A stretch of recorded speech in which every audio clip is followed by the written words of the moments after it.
안녕하세요. 기막힌 일을 겪고 이혼하고 돌아온 30대 여성입니다. 저도 남편도 홀어머니와 함께 살던 어쩌면 참 외로운 사람들이었어요.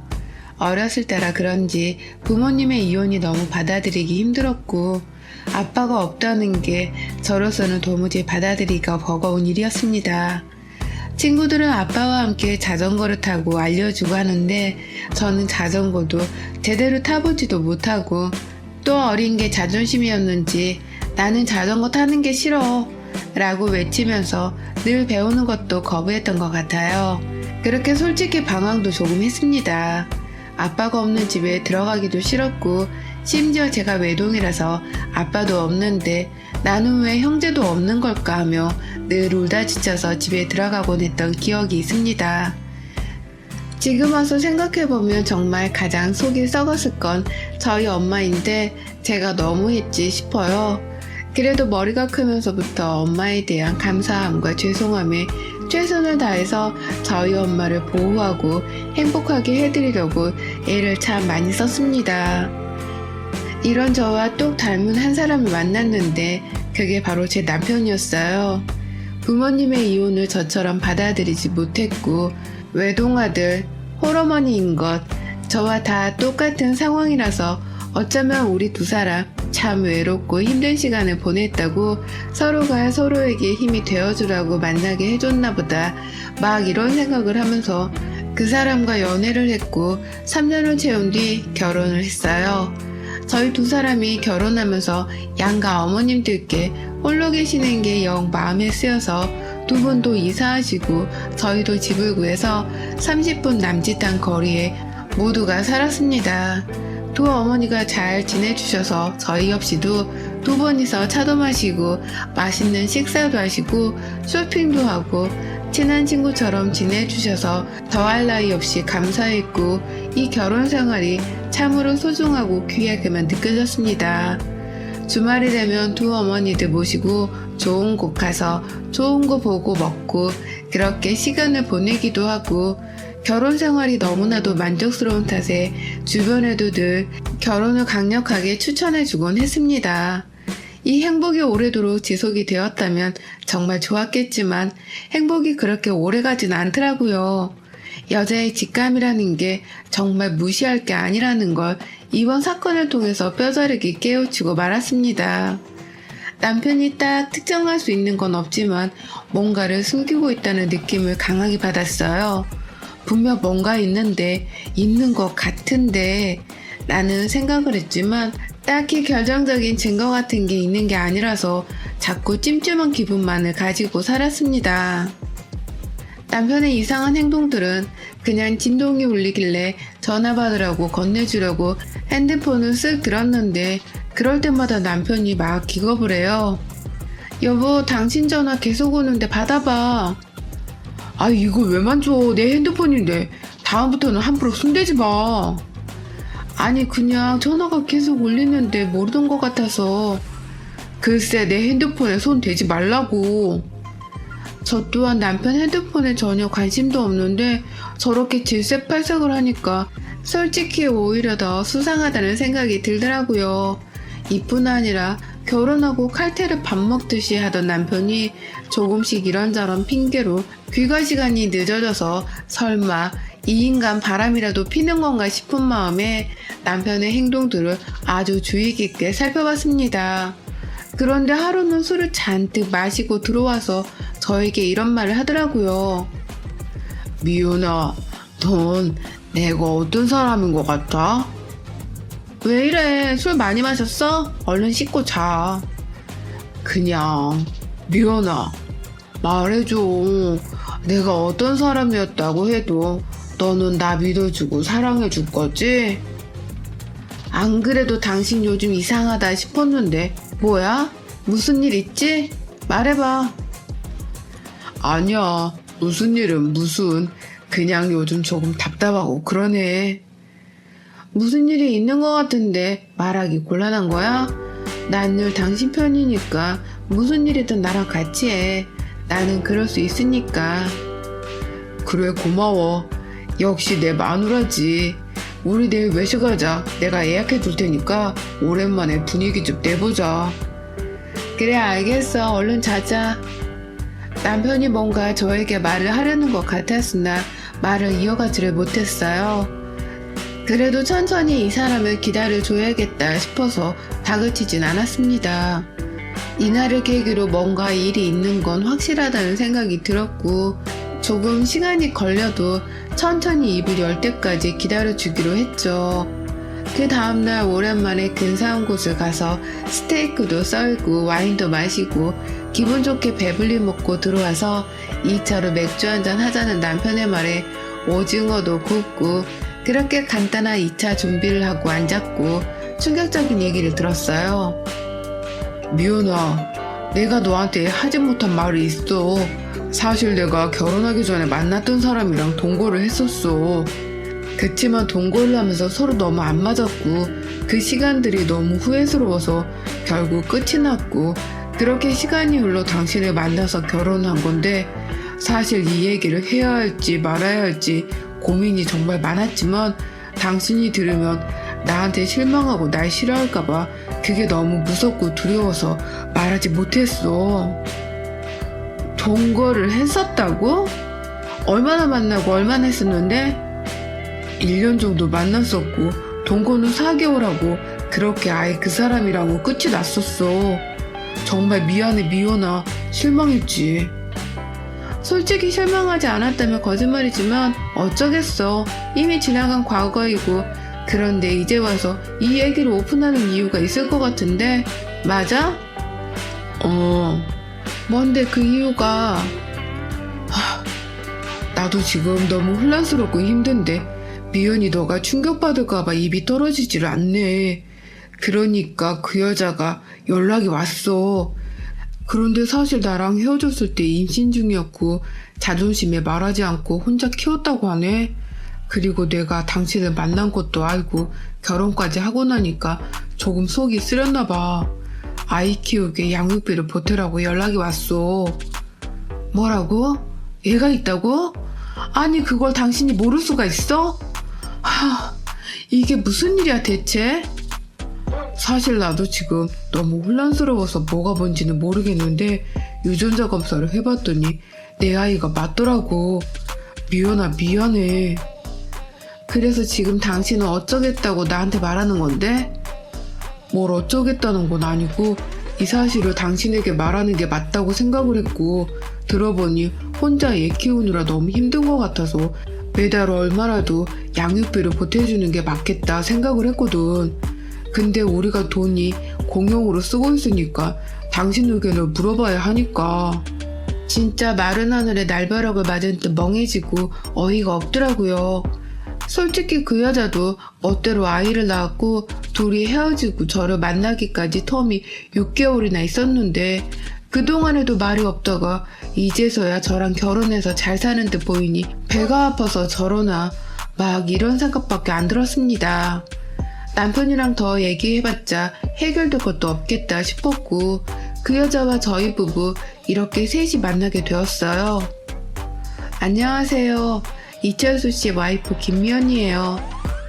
네, 안녕하세요. 전 이지수입니다.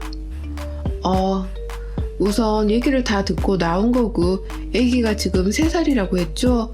제 조카랑 같은 나이라서 아는데 돈 참 많이 들죠, 애 키우는데. 근데 그거 모르고 덜컥 혼자인 몸으로 애 낳으신 거예요? 생명 하나를 책임진다는 게 얼마나 큰일인데 이 정도의 계산과 생각도 없이 자존심 부려서 철수 씨한테도 알리지 않고 애를 낳았다? 대단하시네요. 존심을 부릴 거면 끝까지 부려야지 왜 이제 와서 양육비를 달라고 하시죠? 법적으로도 의무가 없어요. 이건 그쪽이 제 남편에게 되려 법적으로 소송당할 수 있는 문제예요. 열받더라고요. 부들부들 떨리고 배가 아파 죽겠더라고요. 철수 오빠랑 저랑 얼마나 뜨거웠던 사이였는지 그쪽은 모르시죠? 오빠랑 저는 동거를 결정할 만큼 너무 깊은 사이였고 결혼은 그쪽이 아니라 제가 그 자리에 있는 게 맞았거든요. 이지수 하면 이철수, 이철수 하면 이지수. 이건 절대 바뀔 수 없는 공식과도 같은 딱 저희 수식어 같은 존재였어요. 동거를 하면서 많이 다투긴 했어도 그 사랑에 대한 변함은 서로 여전해요. 그냥 저희 자체니까. 그쪽이 현재 와이프일지는 몰라도 소시가와도 같은 저희 관계에 이래라 저래라 하실 자격은 없어요. 사랑 타령으로 나오네. 근데 제가 생각보다 멘탈이 강해서 딱히 타격감이 없어요. 그냥 사랑 주절주절 하는 소리는 생략하고 결론만 말하죠. 그쪽이 제 남편 의견도 묻지 않고 나온 애니까 알아서 하세요. 여지껏 가끔 사랑 타령하고 싶으면 하시던지 말던지. 겨우 그 정도 동거? 과거? 제가 뭐 울고불고 제 남편을 잡을 것 같나요? 한심하네요. 정말 불안정했고 믿음 신뢰가 부족해서 결국 헤어진 게 그쪽 현실 관계이고, 이 정도의 사건에도 흔들림이 없는 신뢰도 두터운 부부의 연을 맺은 게 저희 관계예요. 알아들었을 거라고 생각하고 여기서 그만하죠. 이미 저 여자를 만나러 갈 때 남편에게 단 한마디도 하지 말라고 신신당부를 했고, 선전포고 경고를 제대로 날려주기 위해서 굳이 먼 걸음 발걸음을 했던 터라 이 정도로 말을 했으면 알아들었겠지, 문제 없겠지 생각을 하면서 집으로 돌아갔어요. 미연아, 고맙고 미안해. 당신도 나랑 같은 의견 맞는 거지? 혹시 뭐 도와주고 싶다는 그 마음 여전한 거 아니지? 아, 그럼 당연하지. 연락처도 썩 차단하고 그럴게. 근데 당신 그 애 봤어? 응. 아이한테 아빠 역할 해주고 싶은 마음 없어? 솔직했으면 좋겠어. 어차피 이렇게 된 거 더 숨길 것도 없잖아. 나중에 가서 뒤통수 치지 말고 솔직해줘. 진짜 괜찮아.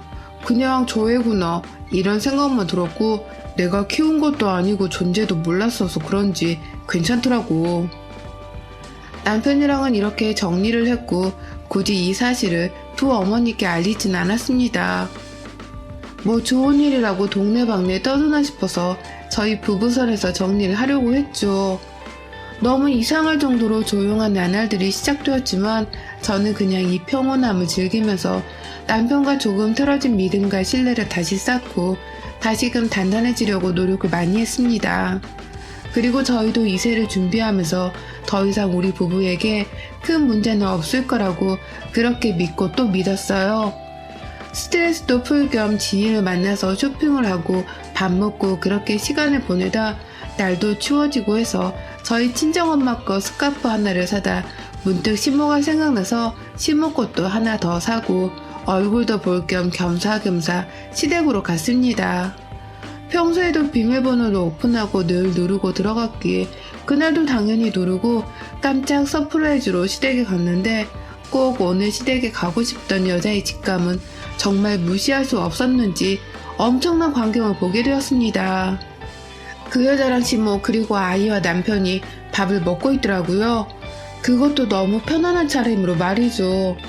멀리서 보면 한 가족이라고 해도 다 믿을 것 같은 분위기였고, 저는 진짜 어이가 없어서 말을 내뱉지도 못하고 그 자리에 멍하니 서 있었어요. 미연아, 당신이 여기 왜 왔어? 아니, 연락도 없이. 얘, 너는 오려면 연락을 하고 와야지. 이렇게 불쑥 오니? 이게 지금 뭐 하는 짓이야? 아니, 미연아, 우선 내가 다 설명할게. 앉아봐. 이거 지금 오해니까 내 말을 들어봐봐. 설명해. 아니, 오빠, 어머님, 제가 얘기할게요. 저랑 오빠 둘째 가졌어요. 안 그래도 제가 지금 극초기라서 그쪽이랑 상대하기 힘들 것 같아서 어찌해야 할지 어머님이랑 오빠랑 고민했었는데 자리를 알아서 마련해 주셨네요. 저희 두 사람 정식으로 결혼하고 아이들 키우면서 살기로 했고, 어머님도 허락해 주셨으니 그쪽이 하루빨리 정리해줘야 될 것 같아요. 계속 오빠가 그쪽이랑 같이 있는 것도 너무 화났는데 오늘부터 오빠 저 집에 안 가도 괜찮겠다. 아유, 그래. 미연이 너한테는 미안하지만 어쩌겠냐. 둘이 좋아 죽겠다는데 팔도 안으로 굽는 거지. 내 아들이 원하는 걸 내가 안 들어줄 수 있겠냐. 저렇게 이쁜 손주도 있고 뱃속에 아이도 있는데 얘들을 생각해서라도 둘이 결혼해서 사는 게 맞지, 안 그러냐? 너는 혼자 몸이고 똑똑하고 예쁘니 새 출발도 얼마든지 할 수 있을 거 아니냐. 대단들 하시네요, 정말. 근데 제가 너무 분해서 순순히 못 물러나겠다면요? 당신 내 성격 알지? 아니까 뒤에 숨어서 이러고 있던 거겠지? 그리고 이지수 씨, 이철수 가져요. 근데 과연 당신이랑 영원할까? 저렇게 줏대 없는 남자가 과연 당신이랑 눈 안 돌리고 살 수 있을까요? 지금은 당신한테 이철수 주는데 언제고 내가 다시 흔들면 안 넘어올까? 늘 그렇게 돌 키우면서 불안해 살면 될 것 같네. 나는 심심하면 그쪽처럼 등장해 줄 테니까 잘 지켜보고. 미연아, 지수 임신 중이야. 스트레스 받으면 안 돼. 너무 심하게는 하지 마. 그 와중에 그 여자 편을 드는 남편한테 머리 끝까지 화가 치밀더라고요. 그것도 그렇고 안 그래도 분해 죽겠고 열받아서 정말 이대로는 다시 혼자 문 밖으로 나갈 자신도 없고 성에 차지도 않아서 이 셋 중에 화풀이를 할 수 있는 상대가 딱 남편 놈밖에 없고 애초에 남편이 제일 잘못한 거니 반 죽여놓고 가야 속이 시원하겠다 싶어서 먹고 있던 밥상을 초토화시켰어요. 밥이며 반찬이며 가릴 거 없이 그대로 남편한테 붓고 던져줬고 그 여자와 시모가 저를 말리는데 차마 임산부를 때릴 수 없으니 머리채 잡고 말해줬죠. 야, 너 얘 둘 건강하게 키우고 싶으면 저리 찌그러져 있어. 그리고 이어 남편 싸대기를 양쪽을 한 8대는 때려준 것 같아요. 제 손이 다 얼얼하더라고요.